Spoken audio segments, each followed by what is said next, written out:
નમસ્કાર દર્શક મિત્રો, કરુણા ટોક્સમાં આપનું સ્વાગત છે. વંદે ગો માતરમ. દોસ્તો, 3 જૂન એટલે વિશ્વ સાયકલ દિવસ.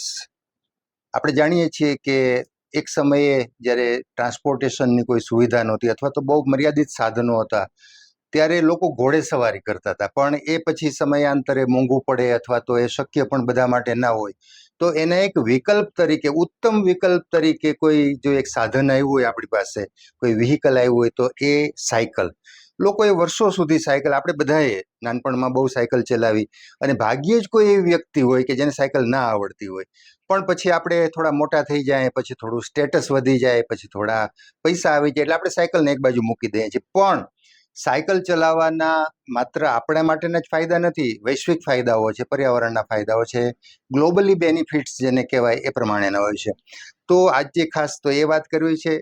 રાજકોટ જેવા શહેરોમાં તો રાઇડર્સ ક્લબ ચાલતી હોય છે. સાયકલ ચલાવવાવાળા મિત્રો ભેગા થઈને એના રોજના એક ધ્યેય નક્કી કરતા હોય છે. આજે આટલા કિલોમીટર જવું છે, આમ જવું છે, તેમ. અને પાર્ટિસિપન્ટ્સ પણ થતા હોય છે એમાંથી જુદી જુદી સ્પર્ધાઓમાં. તો થોડી વાત એ કરવી છે. સાથે સાથે રાજકોટના એક જીવદયા પ્રેમી, માનવતાવાદી, પોતે અધ્યાપક છે, પર્યાવરણ પ્રેમી છે, એવા મીનુ જસદણવાલા, એનું એક મિશન છે 1000 સાયકલ વિદ્યાર્થીઓને ડોનેટ કરવાનું, જરૂરિયાતમંદ વિદ્યાર્થીઓને. અને આજે એ જે એનું ધ્યેય છે 800 સુધી પહોંચે છે. એટલે આજે 800 સાયકલ એ ડોનેટ, સાંજ સુધીમાં એ મિશન એનું પૂરું થવાનું છે. તો એના વિશે પણ વાત કરવી છે. તો એ બંને વિષય ઉપર વાત કરવા બે મિત્રો અત્યારે મારી સાથે સ્ટુડિયોમાં ઉપસ્થિત છે, અમિતભાઈ ટાંક અને ફઝલભાઈ શેખ. આપ બંનેનું સ્વાગત છે. નમસ્તે. અચ્છા, સૌથી પહેલા અમિતભાઈ, મારે આપને પૂછવું છે કે સાયકલ આપ ચલાવો છો, મિત્રોની ક્લબ સાથે જોડાયેલા છો, તો સાયકલ તો આપણને બધાને બાળપણમાં શીખવા હોય, આવડતી હોય, પણ પછી આ ઉંમરે સાયકલ ચલાવવી એ ક્યારેક કેમ થતું હોય કે હવે ભાઈ એટલો સમય નથી, અથવા તો કેવું લાગશે હું એમ કે સાયકલ લઈને નીકળું તો. તમને સાયકલ ચલાવવામાં રસ, એટલે બાળપણ પછીની વાત કરું છું, કેવી રીતે જાગ્યો? કોઈ ક્લબમાં આપણે જોડાઈએ અને નિયમિત રીતે સાયકલિંગ કરીએ? સાયકલ છે ને મારી દ્રષ્ટિએ તો સૌથી ઇઝીએસ્ટ સ્પોર્ટ્સ છે. બિલકુલ. તમારા જીવનમાં તમે કોઈ પણ, હું સાયકલ વિશે વાત નથી કરતો, પણ XYZ સ્પોર્ટ્સ સાથે જોડાયેલા છો તો તમને તમારું આખા દિવસનું દિન છે તમારે બહુ હેપીલી તમે પાસ કરી શકશો. જી. સાયકલ છે ને ઇઝીએસ્ટ ગેમ છે. એટલે નાનામાં નાના બાળકથી લઈને મોટામાં મોટા એજેડ વ્યક્તિ પણ સાયકલિંગ આરામથી કરી શકે છે. બિલકુલ. કોઈ ડાઉટ જ નથી. અને સાયકલ બહુ નાની ને સ્વીટ વાતમાં કહું કે cycling can change the world. એટલે આ દુનિયા બદલી શકે એમ છે. એટલે સાયકલ છે એ હેલ્થ માટે તો બેનિફિટ છે જ. ઘણીવાર કોઈ અમે મેક્સિમમ જે સાયકલિંગ અત્યારે જે 40 યર્સથી 30-40 યર્સથી વધારે બહુ એજના વધારે સાયકલિંગ માટે જોડાય છે. જે સવારે મોર્નિંગમાં સાયકલિંગ પોતાના ફિટનેસ માટે કરે છે. બરાબર. તો એમને તમે કોઈ પણ ને પૂછશો ને તો એમ કહેશે કે ભાઈ અમને એમના સાયકલ ચલાવવાથી અમને ઘણા બધા જે અમારા જે એવા રોગો હતા કે જે વધારે કોમ્પ્લિકેશન વાળા હતા, અને અમને ડોક્ટરોની સલાહ હતી કે અમે સાયકલિંગ સ્ટાર્ટ કર્યું, એ પછી અમને એમના ઘણા બધા બેનિફિટ થયા. બરાબર. એટલે જ્યારે બી કોઈને કાંઈ બેનિફિટ દેખાય છે અને જ્યારે બી એમને પોતાને લાગે છે કે મને હેલ્થમાં બહુ ઇમ્પ્રુવમેન્ટ થયું છે, પછી લાઈફ ટાઈમ સાયકલિંગ છોડતા નથી. પછી ગમે કન્ડિશન હોય, શિયાળો હોય, ચોમાસું હોય, ઉનાળો હોય, આપણને એમ થાય સવારે ઉનાળામાં 9-10 વાગે સાયકલિંગ કેમ કરું? પણ એકવાર તમે સ્ટાર્ટ કરશો પછી તમને ખબર પડશે કે એક 2-3 કલાક જે કાંઈ આપણે આપીએ છીએ ને એ એક જાતનું મેડિટેશન છે, અને તમે હેપીલી 1-2 કલાક તો આરામથી આપી શકો છો. જી. અચ્છા, તમને રસ કેવી રીતે પડ્યો કે ભાઈ મારે આમાં જોડાવું છે? સાહેબ, આમ તો મારી હિસ્ટ્રી સાયકલ સાથે, હું બિઝનેસ સાથે જોડાયેલો છું. અચ્છા. જ્યારે બી સાયકલ ચલાવતા અને સાયકલની ઇવેન્ટમાં પાર્ટિસિપેન્ટ થતા, પછી ધીમે ધીમે સાયકલમાં જેમ ઇન્ટરેસ્ટ મારો વધતો ગયો, અમે જે સાયકલિંગની ઇવેન્ટ કરતા હોય એમાં પાર્ટિસિપેન્ટ થતા ગયા. એટલે એક અમારો ગોલ નક્કી હોય કે ભાઈ આ વર્ષે મારે આ ઇવેન્ટ કરવી છે, કે આવા 1000 કિલોમીટરની સાયકલિંગ છે, 500 કિલોમીટર, 600 કિલોમીટર આવું કરવું છે. તો એની પ્રેક્ટિસ માટે અમે રોજ સાયકલિંગ કરતા હોઈએ છીએ. અચ્છા. એટલે એક કેવું છે કે પછી એક રૂટીન લાઈફસ્ટાઈલ બની ગઈ છે કે હવે સાયકલિંગ નથી કરતા તો અમને મજા નથી આવતી. એટલે ફરજિયાત થઈ ગયું છે કે સાયકલિંગ કરવું એ અમારા માટે કે ભાઈ એક લાઈફસ્ટાઈલ જેવું જ છે કે રોજ આ વસ્તુ એક અમારે કન્ટિન્યુ. અને આ રેગ્યુલર એવું પણ નથી કે રોજ તમારે જવું જોઈએ. વીકમાં તમે 2-3 દિવસથી ગોલ સ્ટાર્ટ કરો, વીકલી સન્ડે થી સ્ટાર્ટ કરો, ધીમે ધીમે તમારી લાઈફસ્ટાઈલમાં ચેન્જ થશે. જી, ખૂબ સરસ. ફઝલભાઈ, મારે ખાસ તો આપને પૂછવું છે કે જે મીનુઝ મિશન છે, મીનુ જસદણવાલા જે રીતે 1000 જરૂરિયાતમંદ વિદ્યાર્થીઓને સાયકલ આપી, ડોનેટ કરી અને પોતાનું મિશન આગળ ચલાવ્યું છે, આજે એ 800 સુધી પહોંચવાના છે. આજે સાંજે 21 સાયકલ એ ડોનેટ કરવાના છે દાતાઓના સહયોગથી. તમે બંને મિત્રો આમ તો એ પ્રોજેક્ટ સાથે જોડાયેલા છો, એટલે પહેલા ફઝલભાઈ થોડું મીનુભાઈનું જે મિશન છે એના વિશે થોડી વાત કરી દો, અને આજના ઇવેન્ટ વિશે થોડી વાત કરો. સૌપ્રથમ તો આપણો જે પ્રોજેક્ટ છે એ છે મેનુઝ મિશન 1000. હમ. 1000 એટલે કે 1000 સાયકલ. બરાબર. અત્યારે અમે 1000 સાયકલ નો ટાર્ગેટ રાખેલો છે. હમ. અને આજે અમે સાંજના 21 સાયકલ અમે ગિફ્ટમાં આપવાના છીએ. એટલે જી. અમારો જે પ્રોજેક્ટ છે એ 800 સાયકલ નો કમ્પ્લીટ થઈ જશે. જી. સૌપ્રથમ તો આ આઈડિયા મીનુસર ના આવેલો હતો, કેમ કે એમણે ઘણી વખત નીકળતા હોય તો રસ્તામાં જોયું કે ઘણી વખત બાળકોને શાળાએ આવવું જવું હોય છે, પણ એ લોકો પાસે ટ્રાન્સપોર્ટેશન નથી, એટલે એ લોકો આવી જઈ નથી શકતા. ત્યારે સરને આવું આવ્યું કે આપણે કાંઈક આવો પ્રોજેક્ટ સ્ટાર્ટ કરીએ, અને જો આપણે એ લોકોને સાયકલ આપીએ તો એ લોકો શાળાએ જઈ શકે અને એ લોકો પણ ભવિષ્યમાં થોડા આગળ વધે. બરાબર. આજની ઇવેન્ટ એ છે કે આજે છે વર્લ્ડ બાઇસિકલ ડે, તમે જેમ વાત કરેલી એમ. જી. એટલે આજના દિવસમાં અમે એવું નક્કી કરેલું છે કે અમે આજના દિવસમાં 21 સાયકલ એક જ સાથે એક જગ્યાએ અમે છોકરાઓને ગિફ્ટમાં આપશે, જેનાથી એ લોકોનું પણ ભણવામાં મન લાગે અને એ લોકો શાળાએ જતા થઈ જાય. એટલે આજની આ અમારી ઇવેન્ટ છે. આ ઇવેન્ટમાં રાજકોટના ઘણા બધા ઇન્ડસ્ટ્રીયાલિસ્ટ, ડોક્ટર હોય કે કોઈ પણ શિક્ષણ ક્ષેત્રે જોડાયેલા માણસ હોય, એ લોકો પણ આવવાના છે. અને બીજી વાત એ કે આ જે અમારો પ્રોજેક્ટ છે એમાં અમિતભાઈ છે એ પણ અમને ખૂબ જ મદદ કરે છે. તો એટલે એ પણ એક અમારા પ્રોજેક્ટમાં અમારા સહભાગી છે અમિતભાઈ. વાહ, ખૂબ સરસ. અચ્છા અમિતભાઈ, સામાન્ય રીતે અત્યારે આપણે જોઈએ છીએ પેટ્રોલના ભાવ ખૂબ વધ્યા છે, ડીઝલ પેટ્રોલના. સાથે સાથે વચ્ચે તો એક સમય એવો આવ્યો હતો જ્યારે આ યુદ્ધની શરૂઆત થઈ ત્યારે 2 મહિના પહેલા કે ભાઈ લાંબી લાઈનો થઈ ગઈ હતી, અફવા ફેલાણી હતી. આવા સંજોગોમાં સાયકલ છે, હેલ્થની રીતે, પર્યાવરણની રીતે બેનિફિટ છે, પણ આ બધા જેને કહેવાય કે આ માથાના દુખાવાઓથી પણ સાયકલ આપણને બચાવે છે. તો એવો નિયમ દરેક લોકો કરે કે ભાઈ મારા ઘરથી 4 કિલોમીટર 5 કિલોમીટર મારું ઓફિસ છે તો હું સાયકલ લઈને જાઉં, પણ એમાં ક્યાંક સ્ટેટસના પ્રશ્નો આવતા છે. હું સાયકલ લઈને જાઉં તો કેવો લાગુ? લોકો આવું માનતા હોય એવું લાગે છે? સાયકલ ચલાવવામાં જો લોકોને કંઈ નડતું હોય મનમાં, કારણ કે સાયકલ ચલાવવી કોઈને અઘરી નથી લાગતી, પણ એક સ્ટેટસ હોય અથવા તો મને લોકો જોશે તો કેવું, શું કહેશે કે હું સાયકલ લઈને જાઉં છું? આવું એટલે તમે એવું ક્યારેય ફીલ કરો છો? તમારી ક્લબમાં મિત્રો તમે બધા જોડાવ છો તો આવી વાતો ક્યારેય થતી હોય છે કે લોકોને કદાચ આ એક જેને કહેવાય ટેબુ હોય? વાત તમારી 100% સાચી છે. પણ એ વાત પહેલા 10 વર્ષ પહેલા આવી વાત કરતા ત્યારે અમને લાગતું કે બરાબર છે, પણ આજની તારીખે એવું નથી. જો તમે આજે તો સાયકલ સ્ટેટસ બની ગઈ છે. ક્યાં વાત! કારણ કે માર્કેટ તમે અવેલેબિલિટી જે સાયકલની જે પ્રોડક્ટ આજે ઇન્ટરનેશનલ બ્રાન્ડની સારામાં સારી સાયકલો માર્કેટમાં અવેલેબલ છે. તો સાયકલ હવે એવું નથી કે જરૂરિયાતનું સાધન હોય. એક સ્પોર્ટ્સ તરીકે, એક સ્ટેટસ તરીકે માણસો યુઝ કરે છે. હવે તમે કોઈને પૂછશો ને કે હું સાયકલિંગ કરું છું, તો તમારો પહેલો પ્રશ્ન એ છે કે તમારી પાસે કઈ બ્રાન્ડની સાયકલ છે, અથવા એની પ્રાઇસ શું છે, અથવા તમે કેટલા કિલોમીટર સાયકલ ચલાવો છો. તો હવે તો સાયકલ છે સ્ટેટસ, તમારા સ્ટેટસમાં હજી સ્ટાર લગાડે એવી વસ્તુ થઈ ગઈ છે. સ્ટેટસમાં ઘટાડો થાય એવી વસ્તુ નથી થઈ. હવે ખબર છે કે જરૂરિયાત માણસની નથી, પોતાના હેલ્થના, ફિટનેસના શોખ માટે, અથવા તો સાયકલના જે બેનિફિટ છે પર્યાવરણને છે, પોતાના હેલ્થને છે, એના માટે સાયકલનો યુઝ કરવાનો છે. અને જો તમે કોઈ પણ જે આજે જે કન્ટ્રીઓ સાયકલમાં મેક્સિમમ કન્ટ્રીઓ કોન્ટ્રીબ્યુટ કરે છે, જે માનો કે ડેનમાર્ક છે, ડચ પીપલ છે, તો એની તમે જો હિસ્ટ્રી જોશો, એની તમે હિસ્ટ્રી ગૂગલ કરશો ને તો આઈડિયા આવશે તમને કે ત્યાં પણ આ પોલ્યુશનના પ્રોબ્લેમ, ટ્રાફિકના પ્રોબ્લેમ આવા જ હતા. અને મેજોરિટી માણસો એક્સિડન્ટમાં જે આજે આપણે રોજ ન્યૂઝપેપરો વાંચીએ છીએ આ પ્રશ્નો ત્યાંના પણ હતા. પણ ત્યાંની ગવર્મેન્ટે સપોર્ટ કર્યો, પબ્લિક અવેરનેસ આવી કે ભાઈ હવે છેલ્લે જો તમારે ઓછામાં ઓછા ટાઈમમાં સિટીમાં કમ્યુટિંગ કરવું છે તો સાયકલ છે ને એ બેસ્ટ ઓપ્શન છે. પછી માણસોએ ધીમે ધીમે સાયકલ એડોપ્ટ કરી, અને એ સાયકલ જો સરકારને ખબર પડી કે સાયકલ છે એ માણસો યુઝ કરવા મળ્યા છે, તો એના માટે પ્રોપર ટ્રેક બન્યા, સાયકલ માણસો યુઝ કરે એના માટે વ્યવસ્થા બની. એટલે પહેલા તો પબ્લિક જો આપણે સાયકલ ચલાવવાનું સ્ટાર્ટ કરશું એની સાથે સાથે વ્યવસ્થા પણ બનતી જશે. એટલે શરૂઆત કરવાની જરૂર છે. જો નાનું એવું શરૂઆત થશે તો બધી અવેરનેસ પણ આવશે, અને જેમ લોકો સાયકલ તરફ ડ્રાઈવર થશે, માણસો એકબીજાને સાયકલિંગ કરતા જોશે તો એને પણ પ્રેરણા મળશે કે ચાલો આપણે પણ સાયકલ ચલાવીએ. ખૂબ સરસ. હજી મારે તો ઘણું બધું પૂછવાનું છે. ફઝલભાઈ, આજનો જે ઇવેન્ટ છે એ ક્યાં છે, કેટલા વાગે છે, અને કોણ એમાં હાજર રહેવાનું છે? કોઈના નામ તમને યાદ હોય તો એ તમે થોડી વાત કરી દો. અને બીજું કે આ ઇન્ટરવ્યુ સાંભળીને કોઈ ત્યાં આવવા ઈચ્છતું હોય આ આપણા ઇવેન્ટમાં તો આવી શકે કે કેમ? એટલે થોડું સ્થળ, સમય વગેરે થોડી એના વિશે પણ વાત કરો. એટલે આજનો જે ઇવેન્ટ છે એનો ટાઈમિંગ અમે સાંજનો 6:30 નો રાખેલો છે. અને લોકેશનની વાત કરીએ તો સુપર કબ્સ ઇન્ટરનેશનલ સ્કૂલ, કે જે આત્મીયની સામેની શેરી છે, એમાં તમે જાઓ તો ત્યાં આવેલું છે.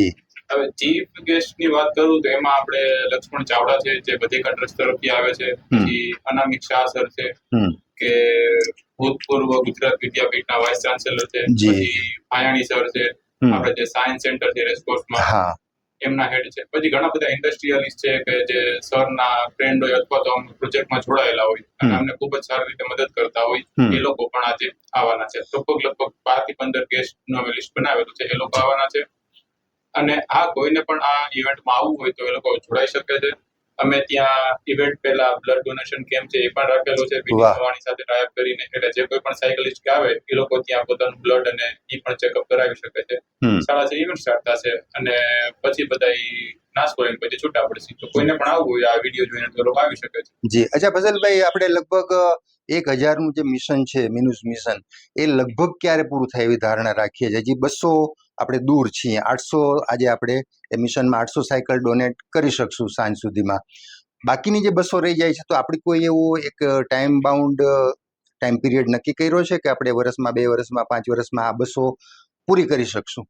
એટલે છે ને ઓન એવરેજ અમે 3 દિવસમાં 2 કે 3 સાયકલ આપીએ છીએ ઓન એવરેજ. અચ્છા. એટલે એ પ્રમાણે હજી જોઈએ તો થોડો બધી ટાઈમ લાગશે, કેમ કે શું સાયકલ કદાચ કોઈને લાગતું હોય કે સાયકલ ડોનેટ કરે ખૂબ સારું કામ છે, પણ એના પાછળ અમે જેટલી મહેનત કરીએ છીએ, ફંડ લઈ આવવું, પછી સાયકલ જ્યાં કોઈ પણ ફોન કરે કે સાયકલ છે ત્યાંથી સાયકલ લઈ આવી, પછી એમાં જે કોઈ પણ વાંધો હોય રિપેર કરાવવું અને પછી જે કોઈ પણ જરૂરિયાતમંદ એ લોકોને આપીએ. એટલે આ થોડીક પ્રોસેસ જટિલ છે. જેટલું સાંભળવામાં સારું લાગે એટલું સારું તો છે, પણ સામે પાછું અમારે કાર્ય પણ એટલું કરવું પડે છે. જી. એટલે 3 દિવસમાં 2 સાયકલ આપીએ છીએ. ઓકે. અચ્છા, આપણે જે વિદ્યાર્થીઓ નક્કી કરીએ છીએ જરૂરિયાતમંદ, તો એની પસંદગી કેવી રીતે કરીએ છીએ? શાળા પાસેથી માગીએ છીએ નામ, અથવા આપણે આપણા અનુભવે એ વિદ્યાર્થીઓ પસંદ કરીએ છીએ? જરૂરિયાતમંદ કોણ, એટલે એની વ્યાખ્યા એ પણ તમારે કામ વધી જતું હોય, સ્વાભાવિક છે.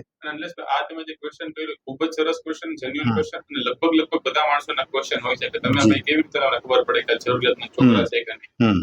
એટલે બનતું એવું કે અમારે છે ને ટીચર્સ નું ગ્રુપ હોય પ્લસ પ્રિન્સિપલ્સ નું ગ્રુપ હોય. એટલે કોઈ પણ સ્કૂલના પ્રિન્સિપલ હોય એ લોકોને ધ્યાન હોય કે ભાઈ અમારા શાળામાં આટલા છોકરાઓ આવે છે, એ લોકોને સાયકલની જરૂરિયાત છે. એટલે એ લોકો અમારો કોન્ટેક્ટ કરે અને અમને કહે કે ભાઈ આટલા છોકરાઓ છે એ લોકોને સાયકલની જરૂરિયાત છે અને એ લોકોને જેન્યુઇન છે અને એ લોકોને ખરેખર જરૂરિયાત છે, તો અમે એ લોકોને સાયકલ આપીએ છીએ. પ્લસ કે કોઈ પણ એનજીઓ હોય કે એ અમારો કોન્ટેક્ટ કરે કે ભાઈ અમારે આવી રીતના સાયકલની જરૂરિયાત છે, તો અમે એ લોકોને આપીએ છીએ. બરાબર, ખૂબ સરસ. અમિતભાઈ, તમે જ્યારે સાયકલિંગ શરૂ કર્યું અથવા તો તમે આ વિષયમાં રસ લેતા થયા ત્યારથી લઈને આજ સુધીમાં રાજકોટની આપણે વાત કરીએ તો સાયકલ સવારો વધ્યા છે જે પોતાના શોખથી, હેલ્થ માટે, અથવા તો એક વ્યસન થઈ ગયું, તમારા જેવા લોકોને એનું વ્યસન થઈ ગયું. હવે તો તમારી દ્રષ્ટિએ સાયકલ સવારો જે છે 10 વર્ષ પહેલાં જે સ્થિતિ એના કરતાં એમાં સુધારો આવ્યો છે, વધ્યા છે, સાયકલની ડિમાન્ડ વધી છે, સિચ્યુએશન શું છે અત્યારે? સાયકલ ગ્રુપની શરૂઆત રાજકોટમાં છેલ્લા 10 વર્ષ પહેલા થઈ હતી. ઓકે. પહેલા 5-10 મેમ્બરોમાં જોડાયા. ઓકે. આજે રાજકોટમાં 2 થી 3 ઓફિશિયલ ગ્રુપ છે સાયકલના. એ સિવાય બધા મિત્રો 5-15 મિત્રો સાથે રહી અને પોતાના અલગથી ઇન્ડિવિજ્યુઅલ નાના ગ્રુપ બનાવીને પણ સાયકલિંગ કરે છે. જી. એટલે સાયકલની અવેરનેસ 100% વધી છે.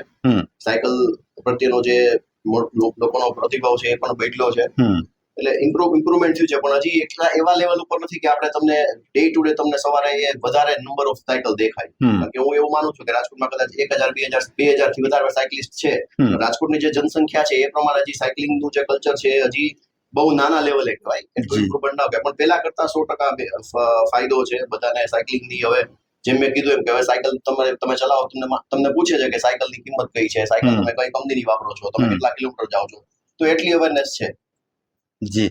અચ્છા, આ સંખ્યામાં બહુ વધારો, તમે કીધું કે અત્યારે કદાચ 2000 લોકો હોય જે રાજકોટની વસ્તીના પ્રમાણમાં ઓછા છે. હવે આ સંખ્યામાં બહુ વધારો કરવો હોય અથવા તો એ પ્રમાણે કંઈક તો શું કરી શકાય જેને કારણે રાજકોટના 50,000 લોકો, 1 લાખ લોકો રોજ સાયકલિંગ કરે, ભલે પોતાના વ્યવસાયના સ્થળે લઈ જાય અથવા તો શોખથી સવાર સાંજ નીકળે?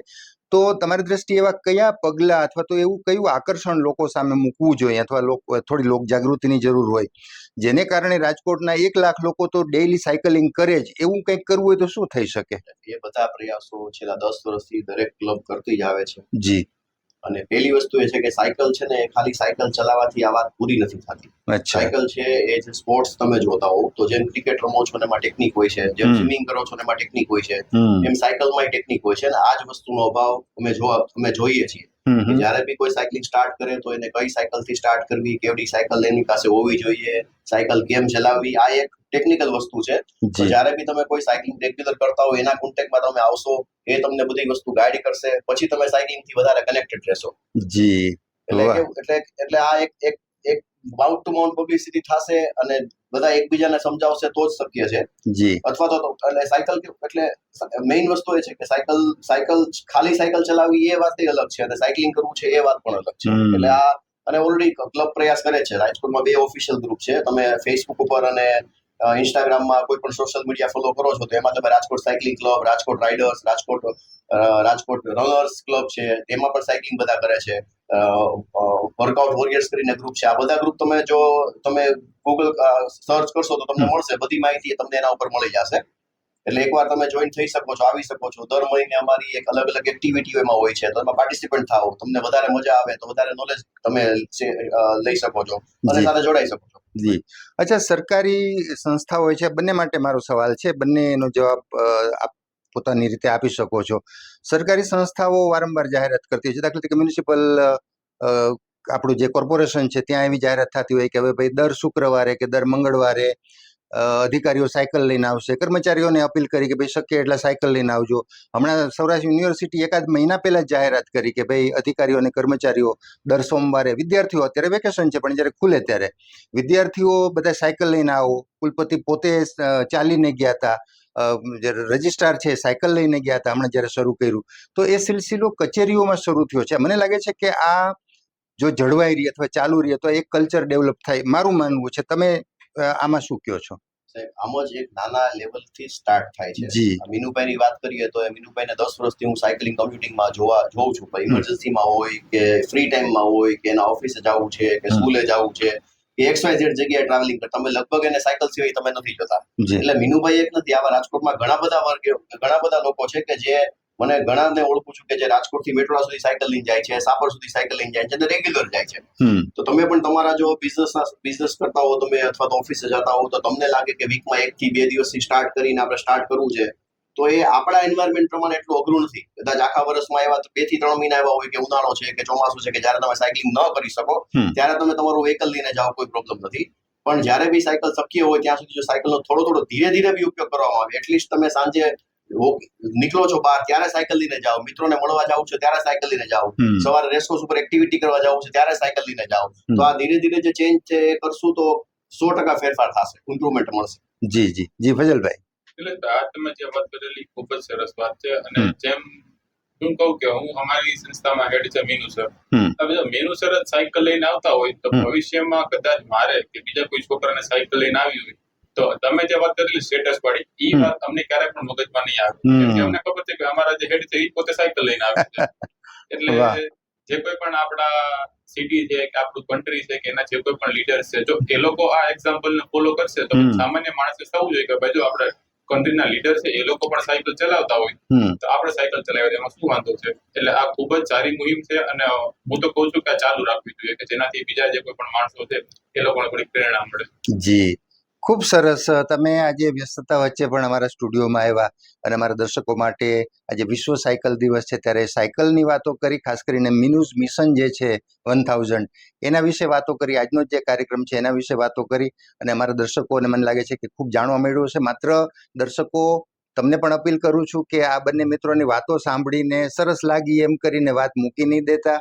તમે પણ એક નક્કી કરો કે અઠવાડિયામાં 1 દિવસ 2 દિવસ જેટલું પણ શક્ય છે એટલું હું સાયકલિંગ કરીશ, અથવા તો 1 દિવસ મારા ઓફિસ અથવા વ્યવસાયના સ્થળે હું સાયકલ લઈને જઈશ. નાની શરૂઆત કરી અને પછી એ કાયમીની ટેવ બની જતી હોય છે અને એ બધા માટે ફાયદારૂપ છે. તો આજે અમિતભાઈ ટાંક અને ફઝલભાઈ શેખ પાસેથી આપણે સાયકલને લગતી વાતો સાંભળી, મીનુભાઈના મિશન વિશેની વાતો સાંભળી. ફરી પાછા કોઈ નવા વિષય સાથે, નવા વિષયના નિષ્ણાતો સાથે મુલાકાત કરશું. ત્યાં સુધી રજા આપશો. નમસ્કાર.